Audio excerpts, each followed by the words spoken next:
Hare Krishna, dear devotees, welcome back to the daily readings of Srila Prabhupada's books, right here in Hythe, Kent, southeast England, just near the English Channel. Sorry I wasn't here with you last night, but it was a very intense day yesterday. We initiated Dhirodatta Das Brahmachari, ecstatic.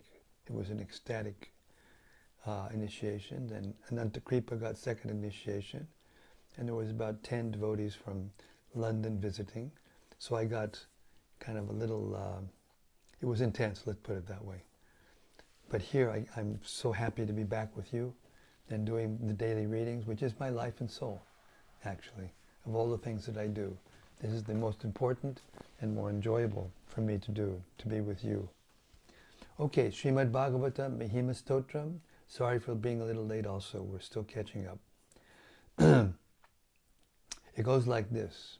Sarvasyastrabdipi yusha, sarva vedaika satpala, sarva siddhanta ratnaja, sarva lokaika drikprada. O nectar from the ocean of all scriptures, singular fruit of all the Vedas, rich mine of the precious gems of all conclusive truths, you are the only giver of sight to all the worlds. Sarva Bhagavata Purāṇa, Śrīmad-Bhāgavata Prabho, Kali Dvandoditaditya, Shri Krishna Parivartita. O life air of all the Supreme Lord's devotees, O Master, Śrīmad-Bhāgavatam, you are the sun risen in the darkness of Kali. You are the exact image of Sri Krishna. Paramananda Pataya, Prema Varshakshadayate, Sarvada Savasevyaya, Sri Krishnaya Namostume. I bow down to you, who are supremely blissful to read. Your every syllable pours down a flood of prema. You can always be served by everyone. You are Sri Krishna himself. Madeka Bando Matsangin, Madguro Man Mahadana, Nan Man Nishtadagamad Bhagya, Mad Ananda Namostute. My only friend, my constant companion, my spiritual master, my great wealth, my savior, my good fortune, my source of ecstasy. I bow down to you.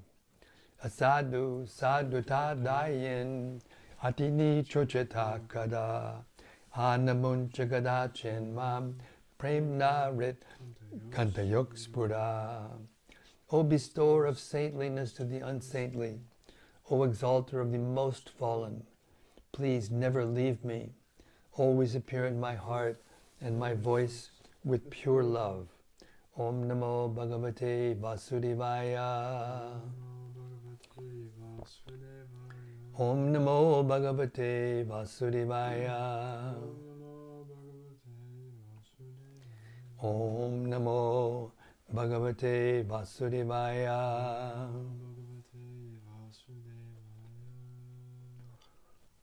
So we've reached the 15th chapter of the first canto of Śrīmad-Bhāgavatam.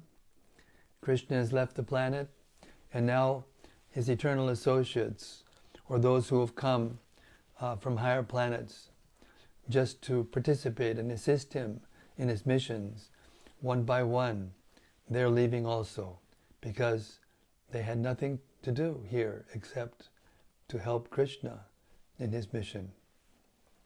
So we're starting with text 49. Vidura, while on pilgrimage, left his body at Prabhas. Because he was absorbed in thought of Lord Krishna, he was received by the denizens of the Pitri-loka planet, where he returned to his original post. Purport.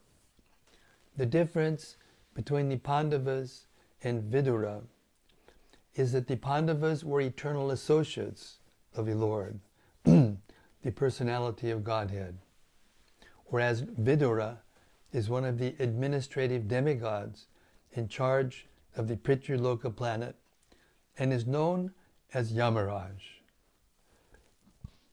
Men are afraid of Yamaraj because it is he only who awards punishment to the miscreants of the material world. But those who are devotees of the Lord have nothing to fear from him. To the devotees he is a cordial friend, but to the non-devotees he is fear personified. As we have already discussed, it is understood that Yamaraj was cursed by Manduka Muni to be degraded as a Shudra, and therefore Vidura was an incarnation of Yamaraj.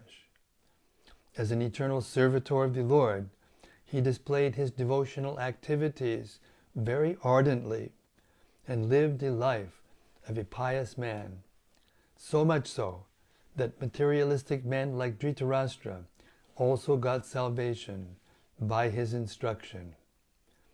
So by his pious activities in the devotional service of the Lord, he was able to always remember the lotus feet of the Lord, and thus he became washed of all contamination of a Shudra-born life. At the end, he was again received by the denizens of Pitriloka and posted in his original position.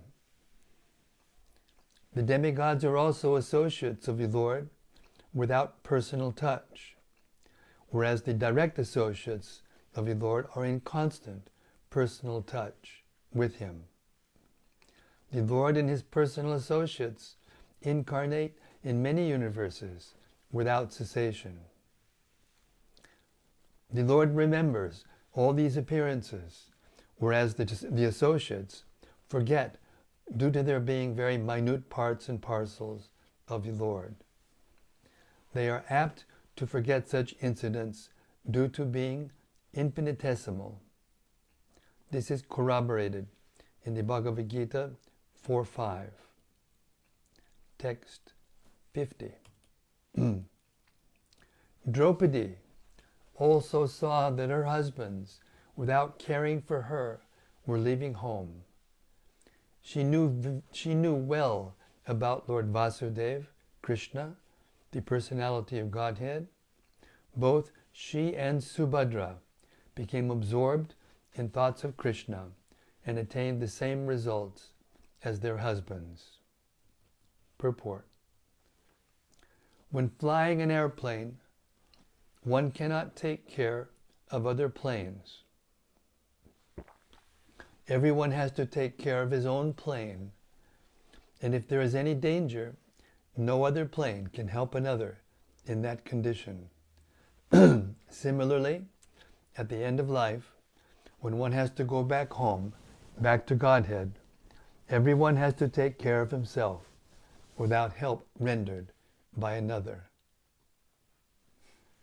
The help is, however, offered on the ground before flying in space.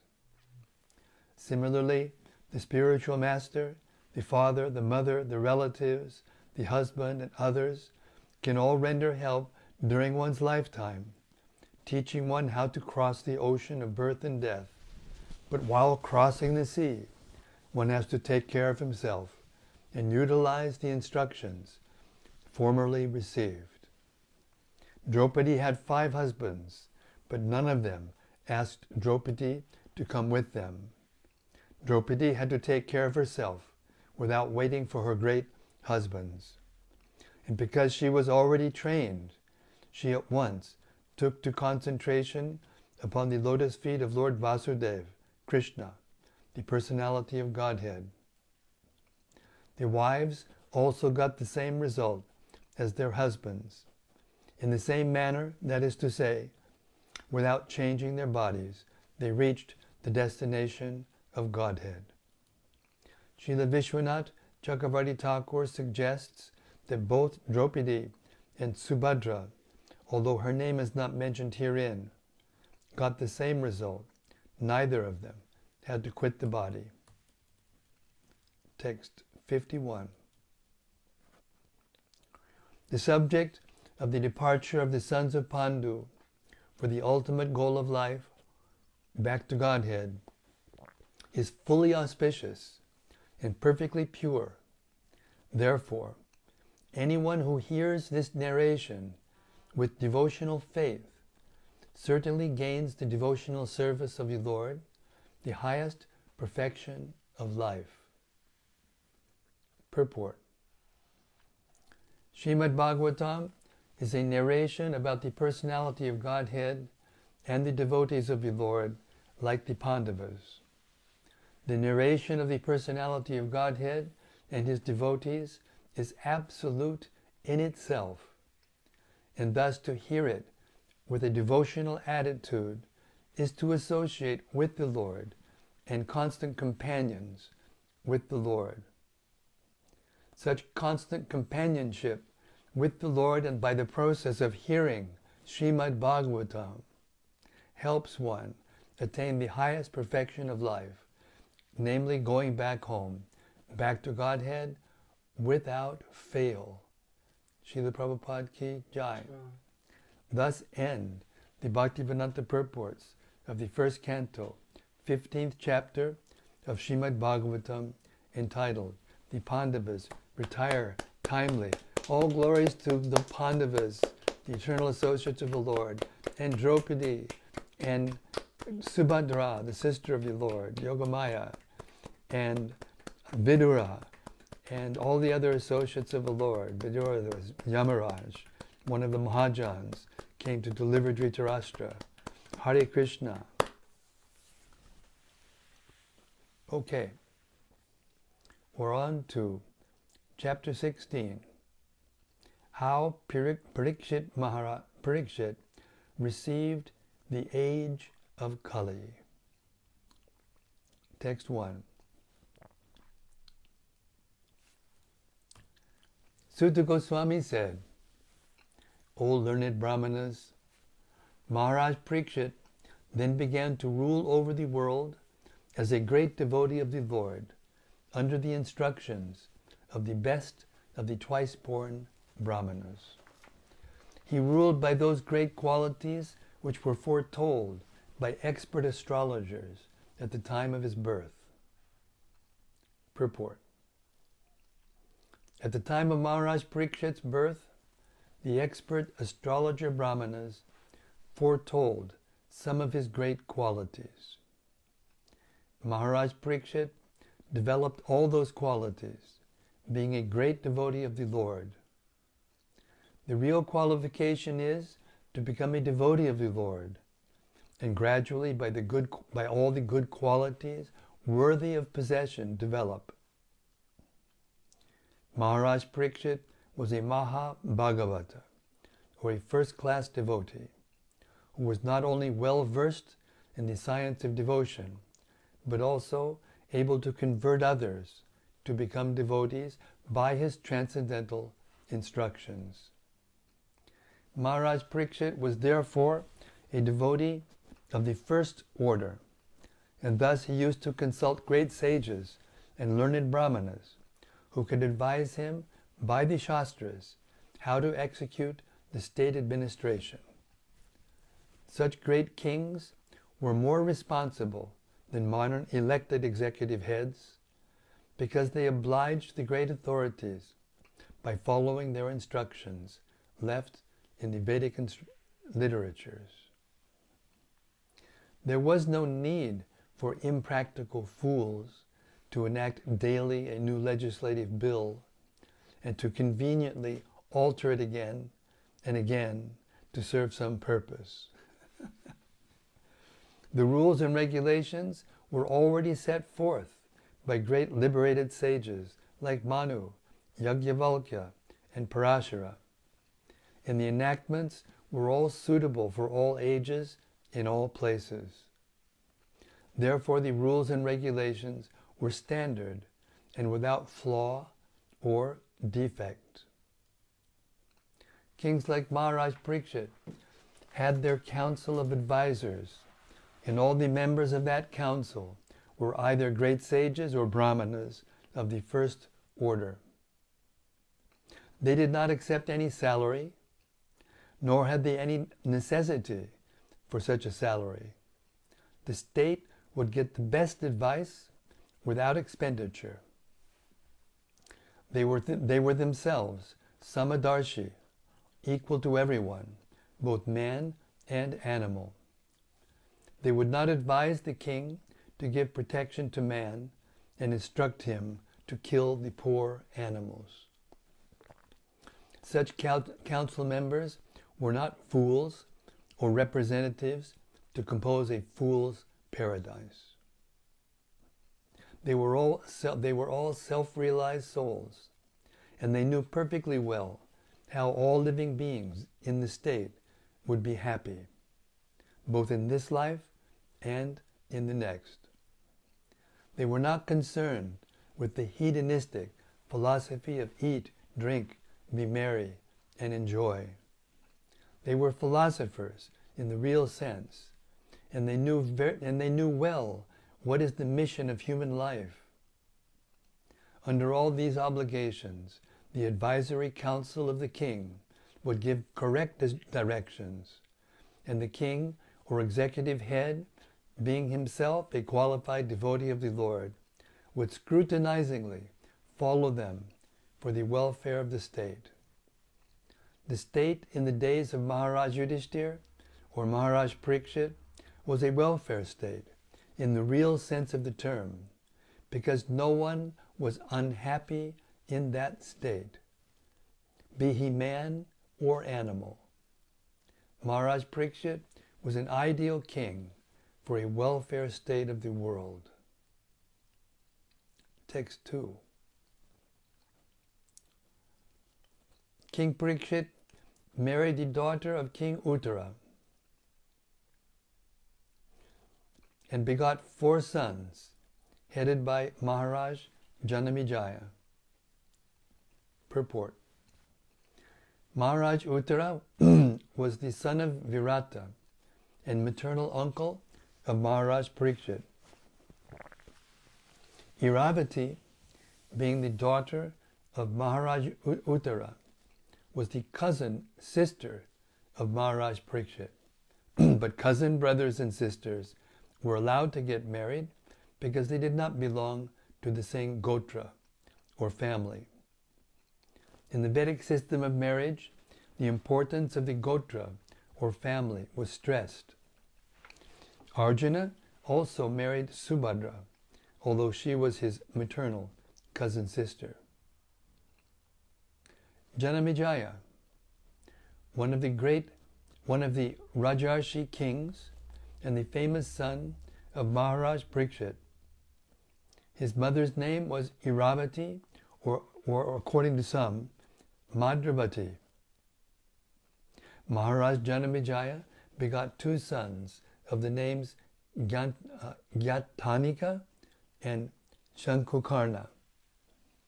He celebrated several sacrifices in the Kurukshetra pilgrimage site, and he had 3 younger brothers named Shrutasena, Ugrasena,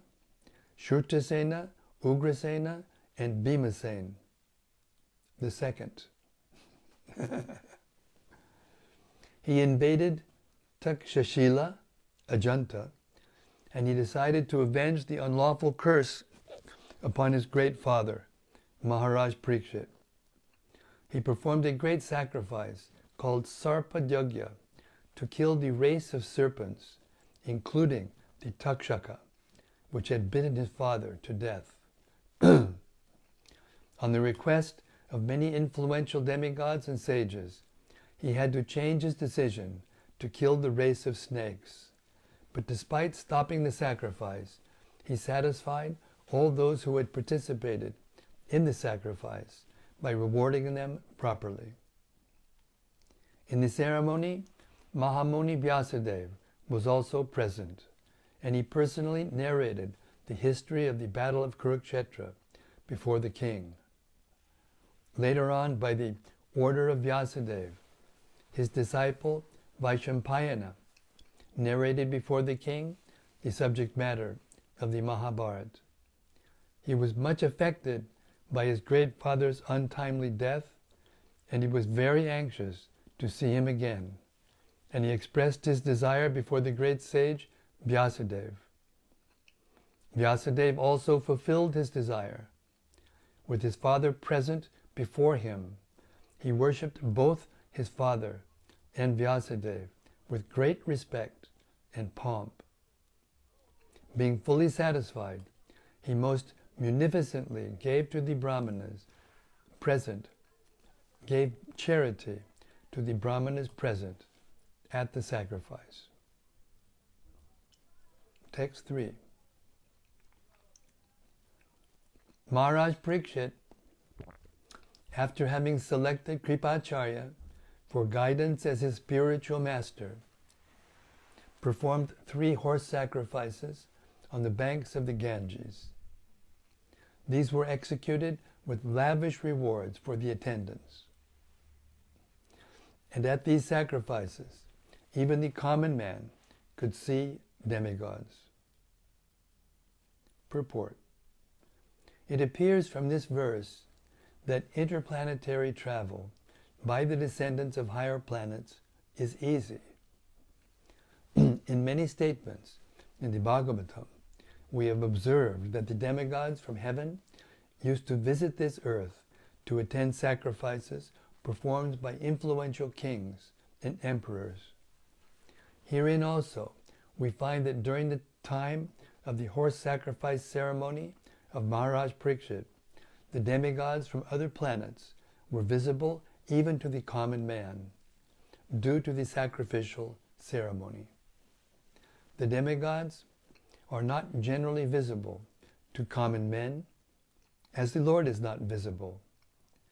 But as the Lord, by his causeless mercy, descends to be visible to the common man, similarly, the demigods also become visible to the common man by their own grace.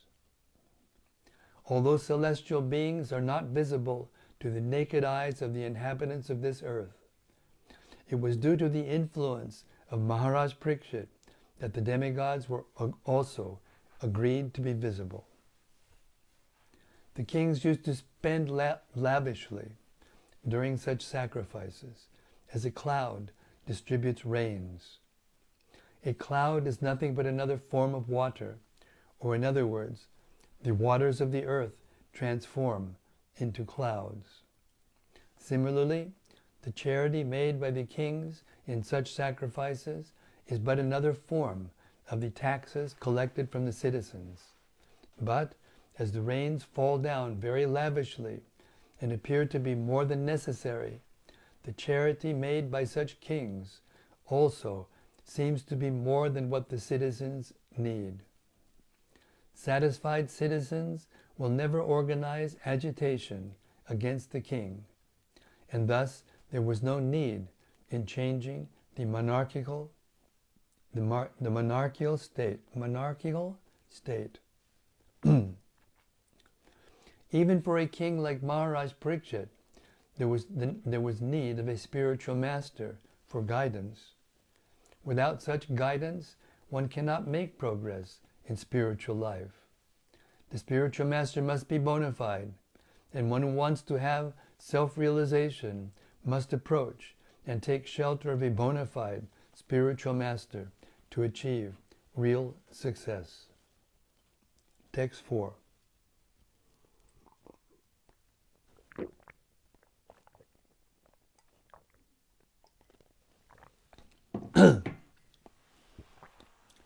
Once, when Maharaj Pariksit was on his way to conquer the world, he saw the master of Kali Yuga, who was lower than a Shudra, disguised as a king and herding the legs of a cow and bull.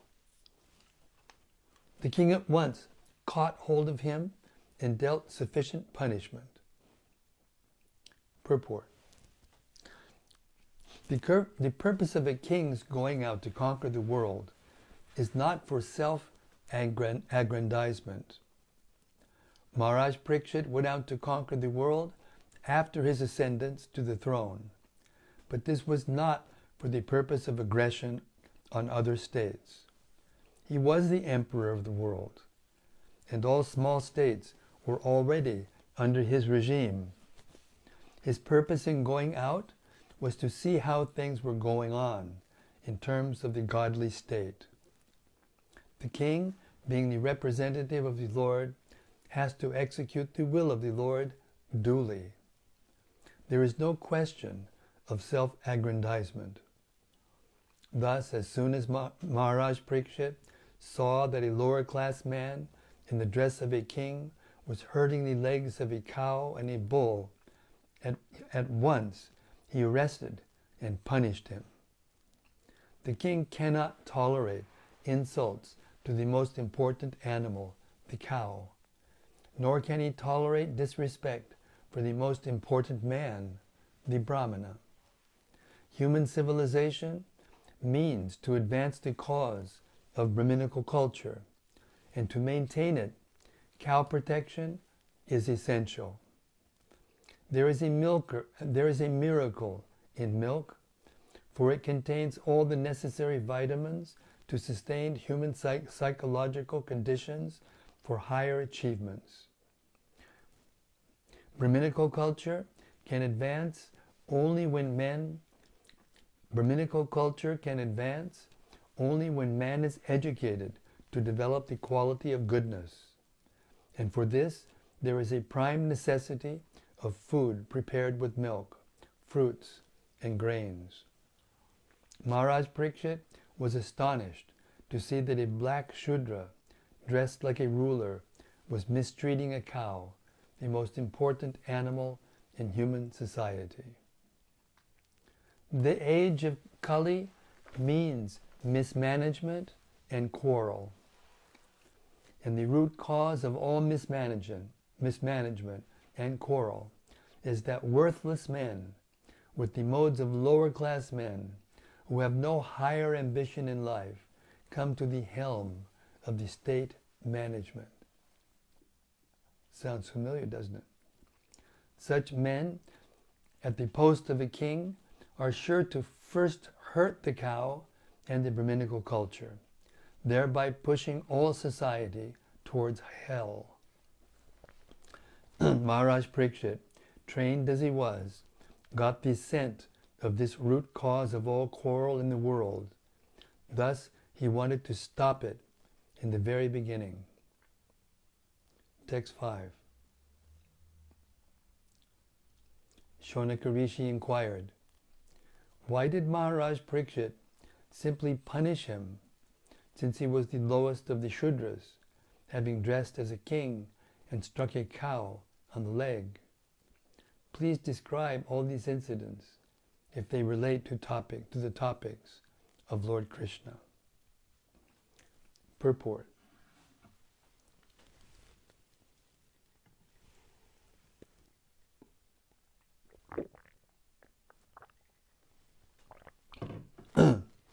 Shaunaka and the other rishis were astonished to hear that the pious Maharaj Pariksit simply punished the culprit and did not kill him. This suggests that a pious king like Maharaj Pariksit should have at once killed an offender who wanted to cheat the public by dressing like a king, and at the same time daring to insult the purest of the animals, a cow. The rishis in those days, however, could not even imagine that in the advanced days of the age of Kali, the lowest of the Shudras would be elected as administrators and would open organized slaughterhouses for killing cows. Anyway, although hearing about a Shudraka, who was a cheat and insulter of a cow, was not very interesting to the great sages, although hearing about a Shudraka, who was a cheat and an insulter of a cow, was not very interesting to the great rishis, they nevertheless wanted to hear about it to see if the event had any connection with Lord Krishna. They were simply interested in the topics of Lord Krishna, for anything that is dovetailed with the narration of Krishna is worth hearing. There are many topics in the Bhagavatam about sociology, politics, economics, cultural affairs, and so on. But all of them are in relation with Krishna, and therefore All of them are worth hearing. Krishna is the purifying ingredient in all matters, regardless of what they are. In the mundane world, everything is impure due to its being a product of the three mundane qualities. The purifying agent, however, is Krishna. Text 6. Or please speak of topics related to the devotees of the Lord, who are accustomed to licking up the honey available from the lotus feet of the Lord. What is the use of topics which simply waste one's valuable life? Purport. Lord Krishna and his devotees are both on the transcendental plane. Therefore, the topics of Lord Krishna and of his pure devotees are equally good. The battle of Kurukshetra is full of politics and diplomacy, but because the topics are related with Lord Krishna, the Bhagavad Gita is therefore adored all over the world. There is no need to eradicate politics, economics, sociology, and so on, which are mundane to the mundaners. To a pure devotee who is actually related with the Lord, such mundane things are transcendental if dovetailed with the Lord or with his pure devotees. We have heard and talked about the activities of the Pāṇḍavas, and now we are dealing with the topics of Maharaja Pariksit. But because all these topics are related to Lord Sri Krishna, they are all transcendental, and pure devotees have great interest in hearing them. We have already discussed this matter in connection with the prayers of Bhishmadev. Our duration of life is not very long, and there is no certainty of when we shall be ordered to leave everything for the next stage. Thus it is our duty to see that not a moment of our life is wasted in topics which are not related with Lord Krishna. Any topic, however pleasant, is not worth hearing if it is devoid of a relation to Krishna. The spiritual planet Goloka Vrindavan, the eternal abode of Lord Krishna, is shaped like the whorl of a lotus flower. Even when the Lord descends to any one of the mundane planets, he does so by manifesting his own abode as it is. Thus his feet remain always on the same big whorl of the lotus flower. His feet are also as beautiful as the lotus flower. Therefore it is said that Lord Krishna has lotus feet. A living being is eternal by constitution. He is, so to speak, in the whirlpool of birth and death due to his contact with material energy.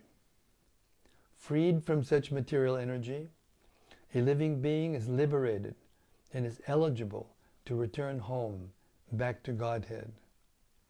Those who want to live forever without changing their bodies should not waste valuable time with topics other than those related to Lord Krishna and his devotees.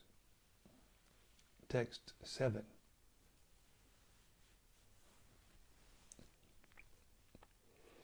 O Sutta Goswami, there are those amongst men who desire to become free from death and get eternal life instead of a short life. They escape the slaughtering process by calling the controller of death Yamaraj. Purport.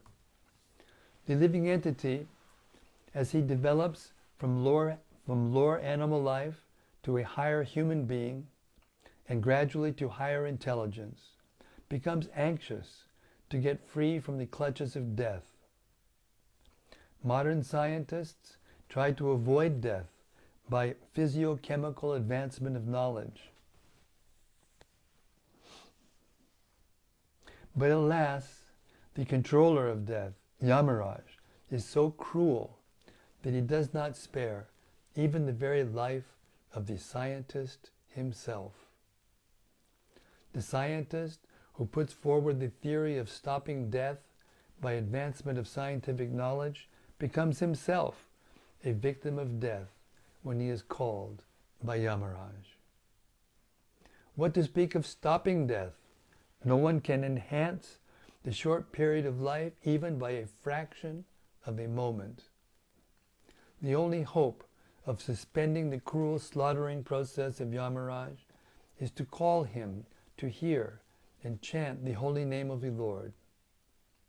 Yamaraj is a great devotee of the Lord, and he likes to be invited to kirtans and sacrifices by the pure devotees who are constantly engaged in the devotional service of the Lord.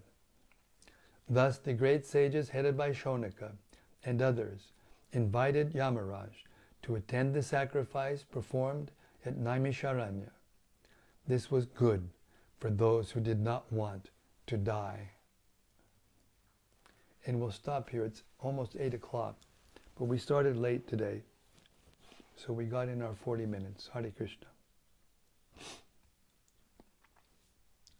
We'll start tomorrow with text 8.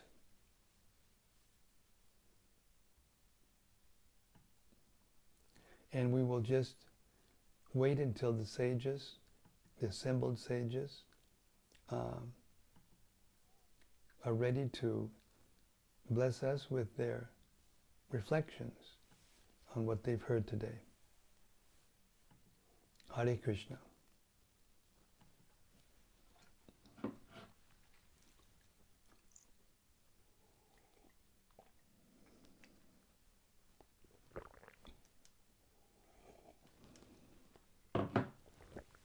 We were so late, maybe nobody showed up.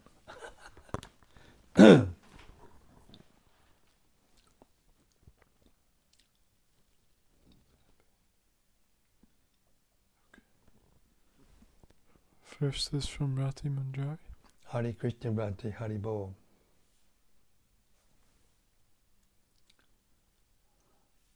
She says, Jai Guru Maharaj, thank you for carrying forward the eternal message of the Guru Parampara. Hare Krishna. Congratulations to the new initiates. Yes, thank you so much. Dhirodatta Das Brahmachari got his first initiation, and Ananta Kripa Das Brahmachari got his second initiation yesterday.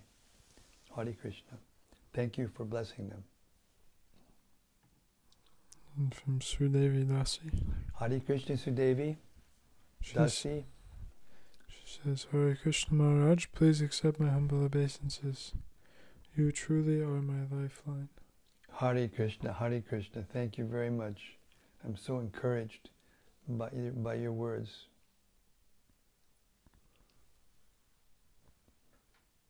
And from Kuru. Kuru. Hare Krishna Kuru. Hare Krishna. Hare Krishna. From Roy Kanu. Roy Kanu, Haribo. Hare Krishna, dear Guru Maharaj, please accept my humble obeisances. All glories to Srila Prabhupada. Jai Srila Prabhupada. And something from Bhakta Rupa. Hey Bhakta Rupa, Hare Krishna. Hare Krishna Maharaj, thank you for reading. I liked a simple point Prabhupada made about the importance of hearing with a devotional attitude. So much about practicing devotional service seems to be more about the devotional attitude rather than the external activity. How can we cultivate a devotional attitude toward all the things we do? It's very simple, actually. You have to continuously chant Hare Krishna and try to concentrate on hearing the sound. And hear Śrīmad-Bhāgavatam and Śrīmad-Bhāgavatam in the association of devotees. If you do this regularly every day without fail, then this attitude that you're talking about will develop naturally because it's there in the heart. It's already there in the heart. It's not something that you have to import. You don't have to pay import duty to get this, what you're asking for. How did he phrase it? How did he phrase it? How to develop the submissive, what was it, submissive attitude? How can we cultivate a devotional attitude? Yeah, cultivate the devotional attitude. You cultivate the devotional attitude by cultivating your relationship with Krishna. And the first stage of that developing of the relationship with Krishna is to learn who he is and how he and his eternal associates deal with one another and what they do in order to deliver the world. And by doing that over time, and there's no pill that you can take, there's no shortcut. Everyone has to do this. The hearing and chanting of the glories of the Lord every day, everyone must do it. Every bona fide spiritual master preaches this truth and then organizes the sacrifice, the yajna. We've been hearing about the great sacrifices that were organized by Maharaj Pariksit and Janamejaya and Yudhishthira and all the great liberated kings, pure devotee kings. But we are also organizing a great sacrifice. Even though it's not so elaborate and not so expensive, it doesn't require so much wealth in order to execute. It's simple, it's clean, it's pure, and it's free. Still, it is just as powerful as these great sacrifices and will bestow upon one the devotional attitude, which is, as I mentioned before, is already there within the heart. It just has to be awakened. In the Śrīmad-Bhāgavatam, the Bhagavad Gita, Sri Chaitanya Charitamrita, it acts like an alarm clock. The sound acts like an alarm clock to our heart to awaken us, to wake us up, so that we can actually taste that devotional attitude. And once it's awakened, nothing can stop it. Then the heart flows toward Krishna. Then it's just a matter of time. And as we heard, one of the points that I reflected upon, that just as an airplane, once it's flying in the sky, can't help another airplane, but they do a lot of preparing it before they go into the sky, so they won't have problems. But still, once in the sky, there's nothing that any other plane can do to help it. So similarly, we, while we're here on the earth, can prepare ourselves. But when it comes time to leave the body, it's going to be us and the instructions we've heard from Krishna and our spiritual master and the other Vaishnavas and us. That's it. Hare Krishna.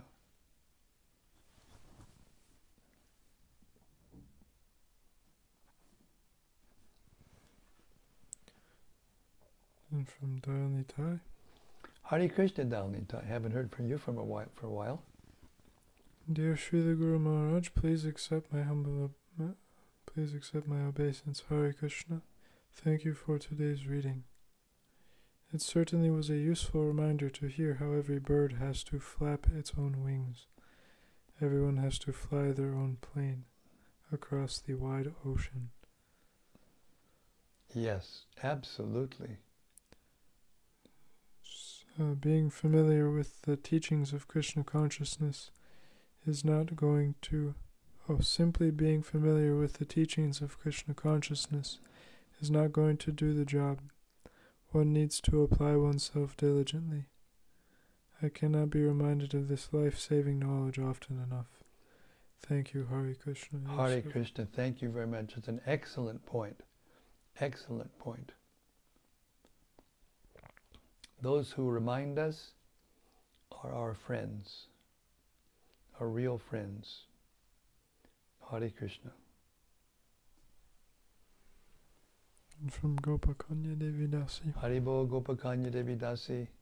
Jai Maharaj, Hare Krishna. All glories to Srila Prabhupada in your daily reading service, dear Maharaj. Hare Krishna. Thank you.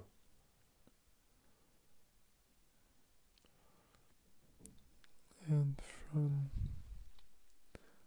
Krishnangi Mulder. Krishnangi Mulder, yes. Hare Krishna, thank you. Finding solace in hearing Śrīmad-Bhāgavatam and grateful to hear daily with devotees.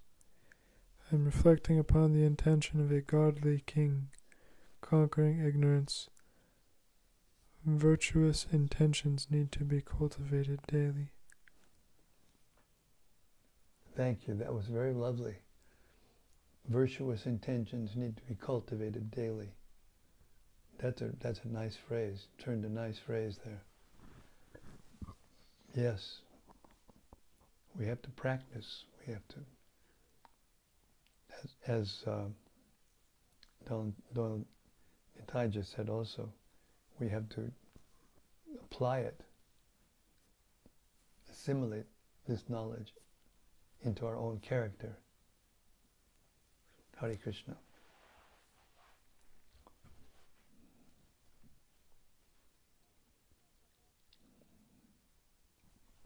And from Stefano. Hare Krishna, Stefano. What does it mean exactly, lord it over material nature? Exploit the nature or dominate it, or it means something else?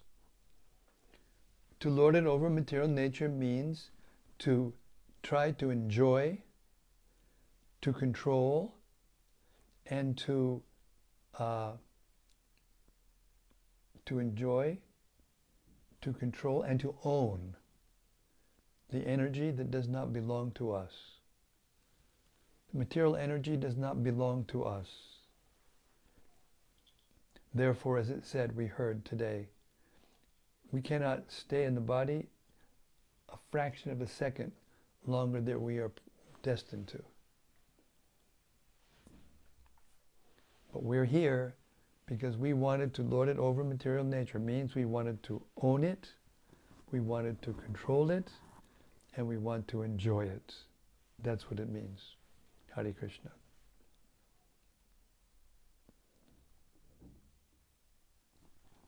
From Rati Manjari. Yes, Rati. Dear Guru Maharaj, please accept my respectful obeisances.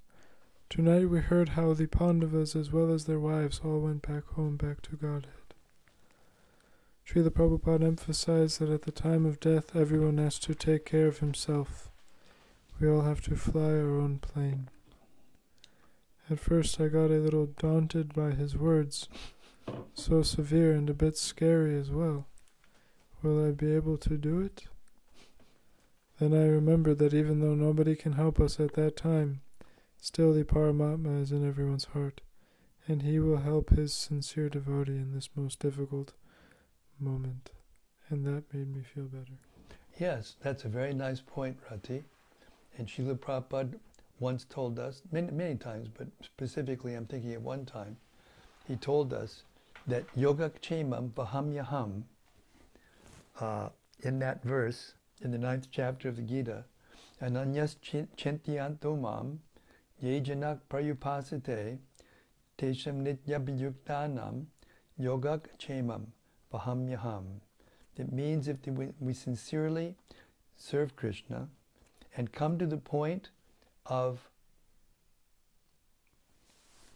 absorption in a way that we aren't doing anything else but trying to serve Krishna, then at the time of death, even if we're not perfect, even if we're not ready, Krishna will Yogakshemam Vahamyaham. He will make up for what we lack and preserve what we have and help us at the time of death. That's a fact. Therefore, what does he say? Konteya pratijanihi name bhakta pranashati. My devotee will never perish. Therefore, we're trying to become Krishna's devotees. And we're looking for Krishna's mercy. You get Krishna's mercy, automatically you get Krishna. Rather than looking for Krishna, we're looking for Krishna's mercy. We're praying for Krishna's mercy. We're acting in a way to invoke Krishna's mercy.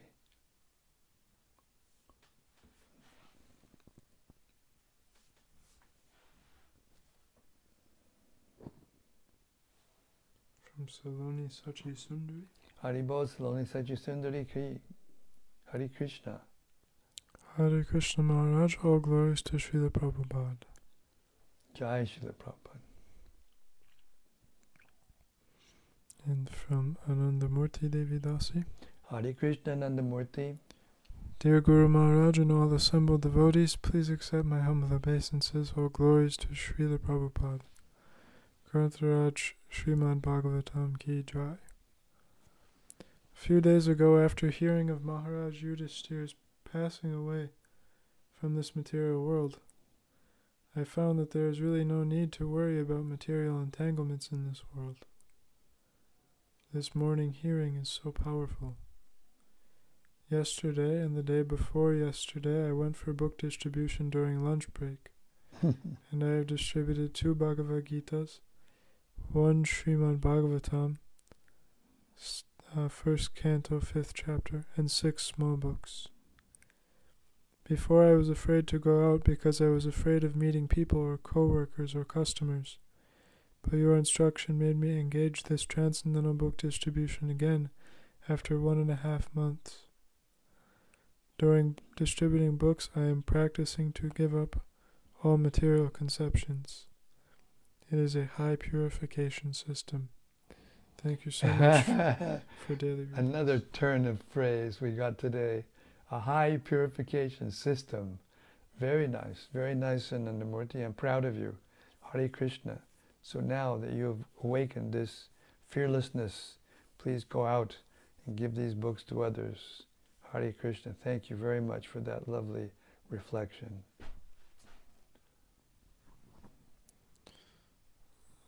And from Bhakta Sebastian. Bhakta Sebastian. Hare Krishna. Hare Krishna Maharaj. Please accept my humble obeisances. All glories to Srila Prabhupada. Jai Ho. I am happy to be back tonight. Thank you for being merciful, Maharaj. Thank you for reminding us. Hare Krishna, Bhakta Sebastian. Hari Bol. Thank you for being there and thank you for being receptive. And from Daityari Hari. Daityari Haridas. Hari Bol. Hare Krishna Maharaj, please accept my humble obeisances. All glories to Srila Prabhupada. Thank you for tonight's reading. A prominent theme in tonight's reading that I picked up on in the purports to texts 5 and 6 was that a Krishna-conscious person is able to see everything in relation to Krishna, even seemingly mundane things. We even heard that there is no need to eradicate politics, economics, sociology, and so on, if they are dovetailed with the Lord. Some devotees are musically inclined, others artists, some are scholars, but I just have the tendency to be obsessed with mundane facts, stats, history, and human civilizations of the past, and politics. Is there any way to practically dovetail any of this in a Krishna-conscious way?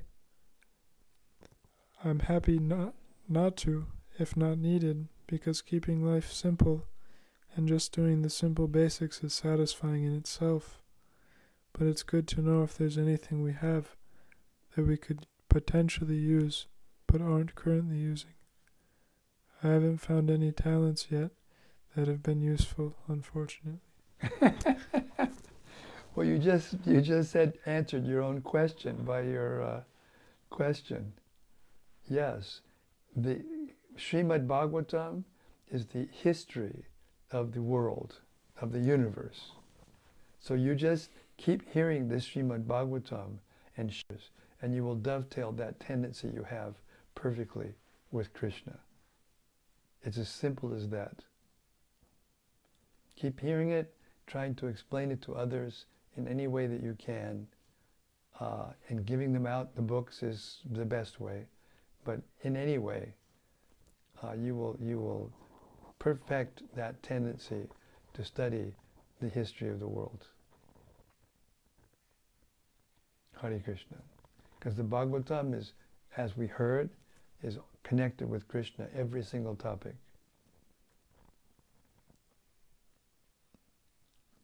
Haribo. Rati Manjari says Jai. Jai Ho. And Bhaktirupa says Jai, all glories to the high purification system. High purification system, that's it. The devotees come out with these gems, you know, that's a gem. High purification system.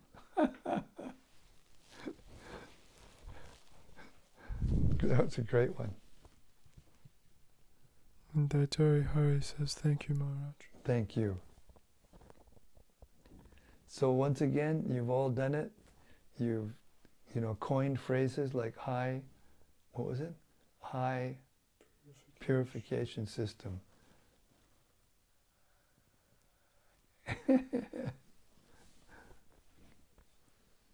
Very good. Thank you so much. I'm so happy. Whenever I miss a day, it's like I feel like I go blank or something. This is necessary. This is the medicine that we need to take to prepare ourselves, as we heard, for going back to Godhead. Hare Krishna. Śrīmad-Bhāgavatam ki jai. Samabeda Bhakta Vrinda ki jai. Gaura Premanandi Hari Hari Bol. See you tomorrow night. Same place, same time, same topic. How Pariksit Maharaj dealt with the Kali Yuga. And that's another point. How the leaders today are misleading everyone. And now we need to hear about leaders who are not misleading anyone. See you tomorrow. Hare Krishna.